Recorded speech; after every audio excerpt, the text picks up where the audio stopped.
Hello friends, welcome back to our race. நான் உங்கள் பிரதீப். நீங்க பிகினரா இப்ப எஸ்பியினுடைய பிலிம்ஸ் அட்டன் பண்ண போறீங்க அப்படின்னா மறக்காம இந்த விஷயத்தை ஃபாலோ பண்ணுங்க.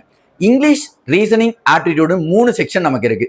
இங்கிலீஷை பொறுத்த வரைக்கும் எல்லா வேர்டுக்கும் உங்களுக்கு மீனிங் தெரியாது. ஸோ அப்போ எல்லா கொஸ்டினையும் நீங்க அட்டன் பண்ணணும் அப்படின்னு நினைக்காதீங்க.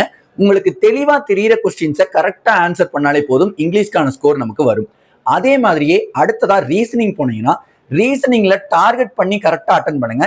35 மார்க்ல 30 மார்க்குக்கு டார்கெட் பண்ணுங்க. அதுல இன்க்ளூடிங் பசில் சீட்டிங் நம்மளுக்கு இருக்கணும். அப்பதான் நம்மளுக்கு அந்த இடத்துல ஸ்கோர் வந்து பூஸ்டப் ஆகும். எம்ஓடி கோடிங் டிகோடிங்லாம் கேட்டிருந்தாங்கன்னா கண்டிப்பா நம்மளுக்கு மார்க் இன்னும் பூஸ்டப் ஆகும். அடுத்ததா சிலாஜிசம், ரொம்பவே கேர்ஃபுல்லா அட்டன் பண்ண வேண்டிய டாபிக். ஸோ அதுக்கடுத்து ஆப்டிடியூட் அப்படின்னு போயிட்டீங்கன்னா ஸ்கோர் பூஸ்டர்ஸை ஃபர்ஸ்ட் அட்டன் பண்ணிக்கோங்க. ஸோ அந்த ஸ்கோர் பூஸ்டர்ல என்னெல்லாம் வரும்னு பார்த்தீங்கன்னா simplification, missing number, wrong number, quadratic equation நம்மளுக்கு கவர் ஆயிரும். அதுக்கு அடுத்ததா டிஐக்கு மூவ் ஆன் ஆயிக்கோங்க. குறைஞ்சது 2 டிஐ கண்டிப்பா நம்ம எஸ்பிஐ கிளர்க் பிலிம்ஸ்ல கேட்பாங்க. அது நம்மளுக்கு கண்டிப்பா யூஸ்ஃபுல்லா இருக்கும் மார்க்கை வந்து ஹை பண்றதுக்கு. அதுக்கப்புறமா அப்ளிகேஷன் போங்க. அந்த அப்ளிகேஷன் அப்படிங்கிறதுல கண்டிப்பா உங்களுக்கு தெரிஞ்ச டாபிக் ஏதாவது ஒரு 5 டாபிக் இருக்கும். அதை எல்லாத்தையும் அப்ரோச் பண்ணி கண்டிப்பா உங்களுடைய ஸ்கோரை இம்ப்ரூவ் பண்ணிக்கோங்க. இதே மாதிரியான இன்னும் நிறைய டிப்ஸ் தெரிஞ்சுக்க நம்மளுடைய சேனலை மறக்காம சப்ஸ்கிரைப் பண்ணி வச்சுக்கோங்க. தேங்க்யூ.